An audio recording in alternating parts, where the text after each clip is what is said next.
好玩啊？什么呀？是个船呢。这是个船哎。那你不是也有一个吗？这有什么船呀？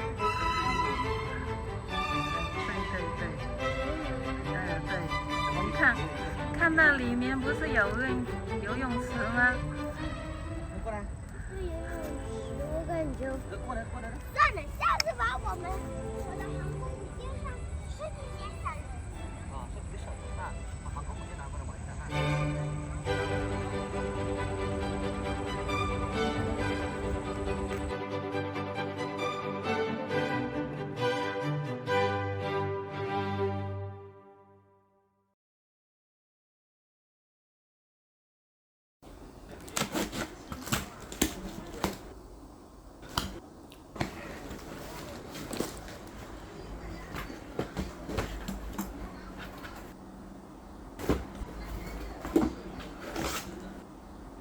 合面幅畫銀色黯淡，畫法呆滯，未打開已經散發一陣廉價嘅商品味道。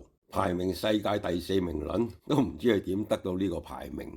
話配有強力摩打、減速箱、螺旋槳，即係定位係兒童玩具啦。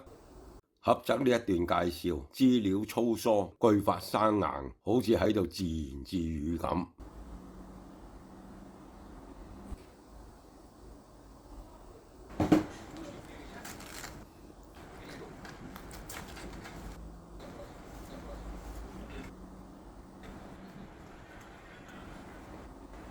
打開個盒，船身質素勉強 OK 啦，不過其他組件就太薄太軟，而且細節非常簡陋。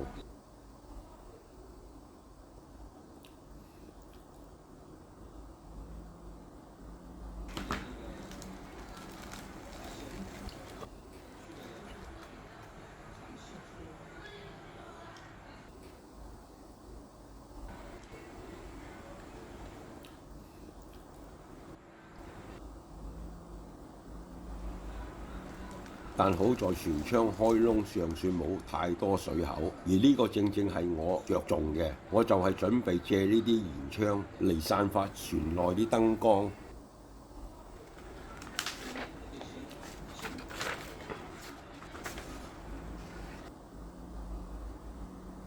國內商品使用說明普遍係馬虎敷衍，呢盒模型更加係一個經典嘅案例，得2版 A3， 而且底面排版仲顛倒，閱讀好唔方便。仲有呢個船台組件當作撩鼻一格啦。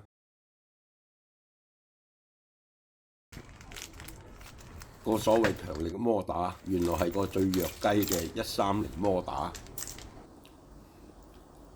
先為個減出齒輪加啲潤滑油。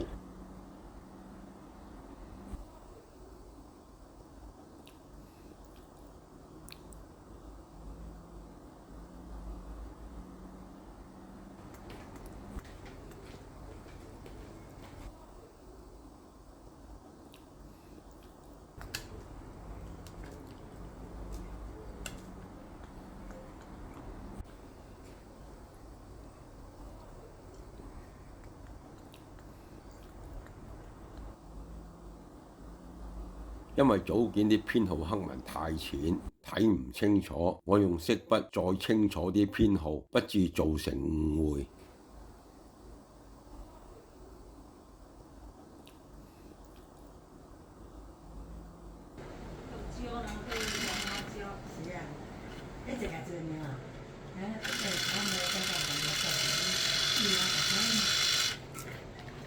因為原盒係冇配有防水啫喱，我用啲灰膠嚟代替，再喺轉軸度搽啲潤滑油，等啲灰膠唔好黐到啲轉軸。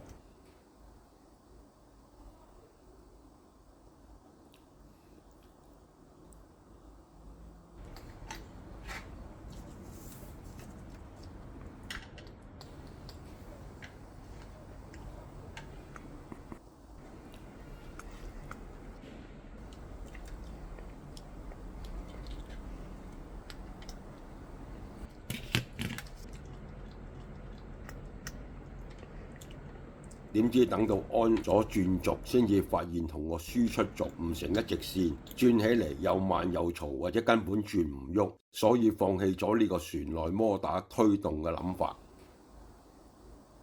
因為原船冇水線刻紋，所以我需要自行畫一條離船底19.5mm 嘅水線。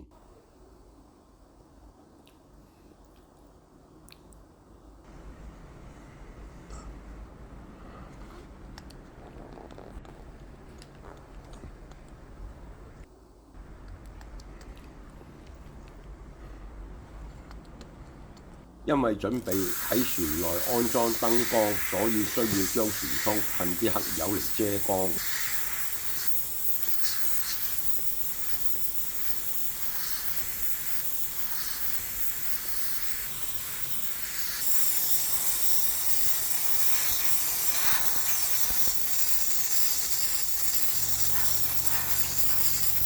再為船身上色。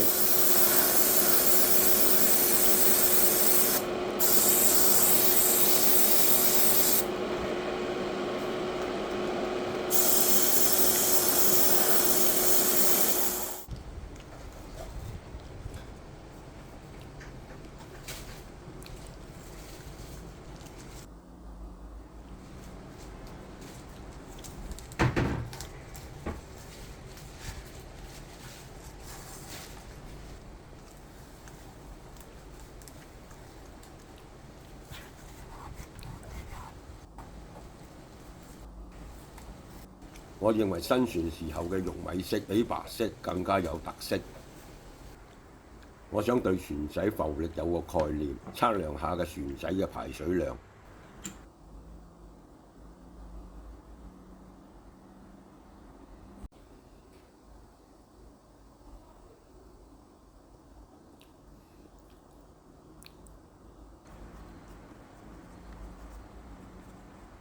得到285克，相對500嘅比例，1克等於125噸，即係35,687噸。對比真船報稱38,400噸，算係都幾接近啦。因為模具圓形舷窗係未穿透嘅，為咗增加透光效果，我用0.7mm 嘅箭嘴鑽透個舷窗。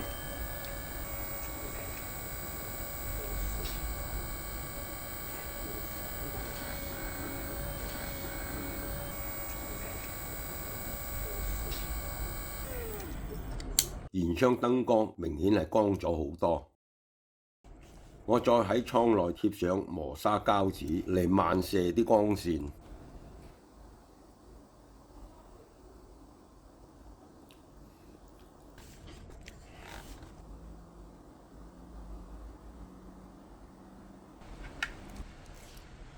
喺船底黐咗2粒鋁磁石，準備用嚟攝住船底個推進器用。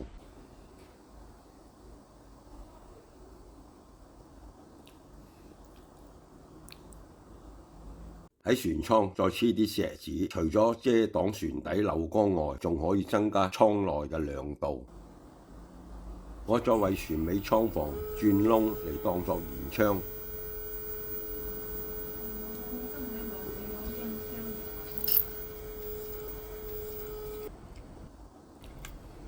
同埋為甲板組件開窿嚟透光。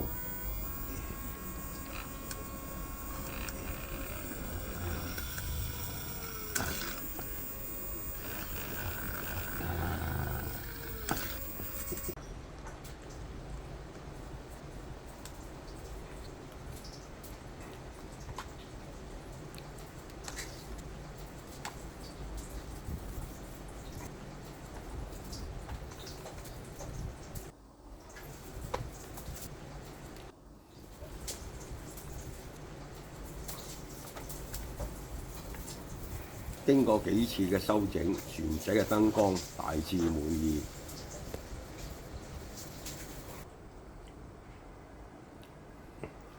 因為原先設計嘅電池箱位置太高，即使被加齊上層建築，船仔已經無法平衡。我喺船底黐咗幾粒磁石嚟當墜重，船仔先至可以平穩漂浮。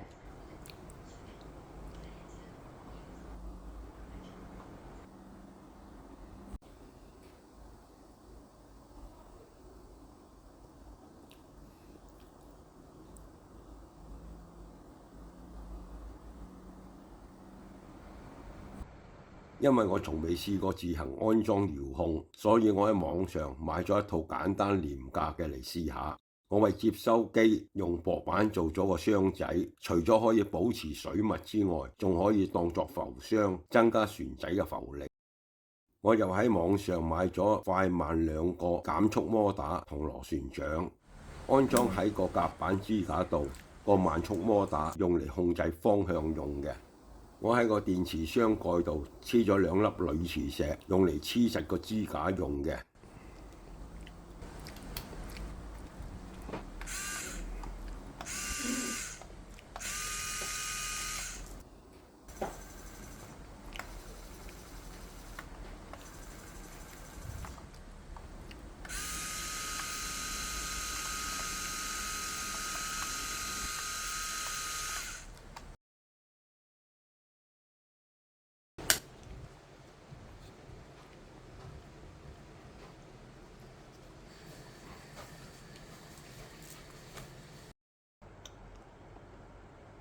因為船底之前已經裝咗磁石，所以呢套推進裝置輕易就咁黐喺個船底度。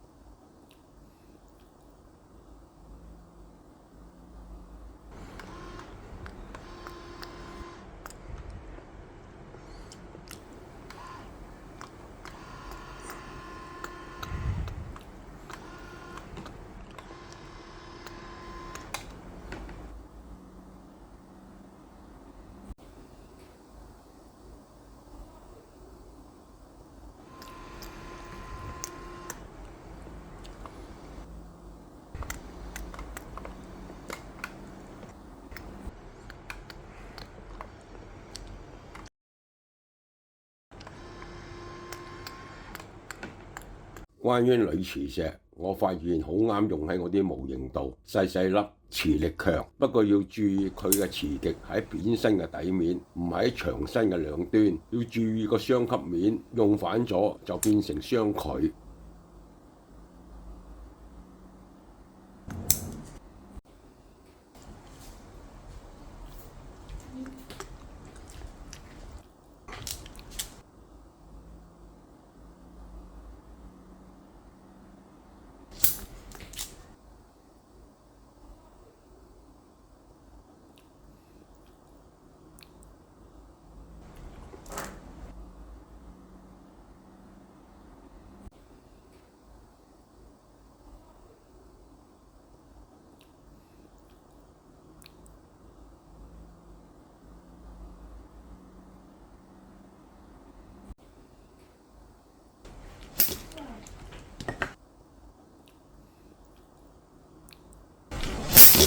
另外，鋁磁石係好容易脆裂嘅，脆裂咗一邊嘅磁極，即時相反，唔能夠再按原裂面再黐返。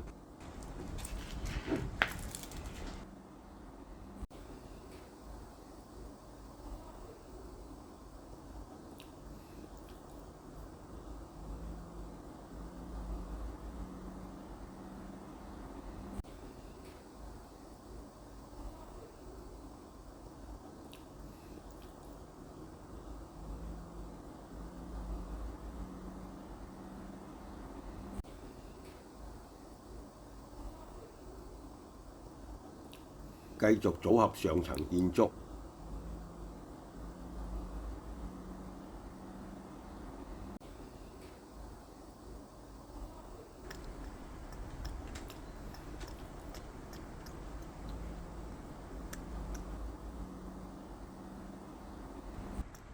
即使我已經好小心睇說明，但因為說明書唔夠清楚，組合後仍然發現駕駛層有錯誤，需要修改。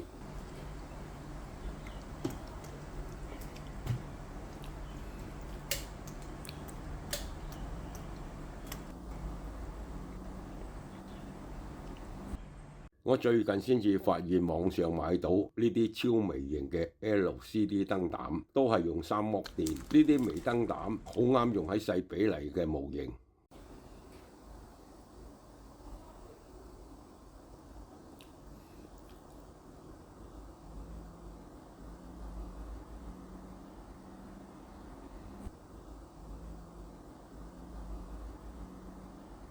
為咗增加外觀嘅細節，我喺網上買咗張最近似比例嘅通用蝕刻欄杆。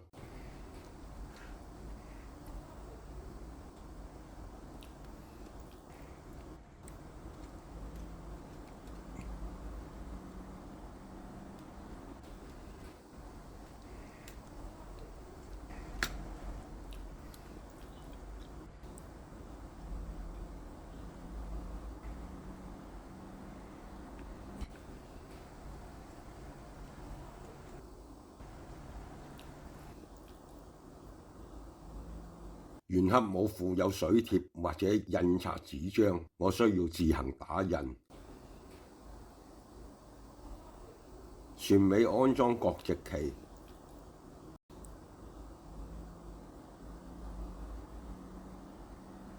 駕駛台兩邊安裝船名顯示。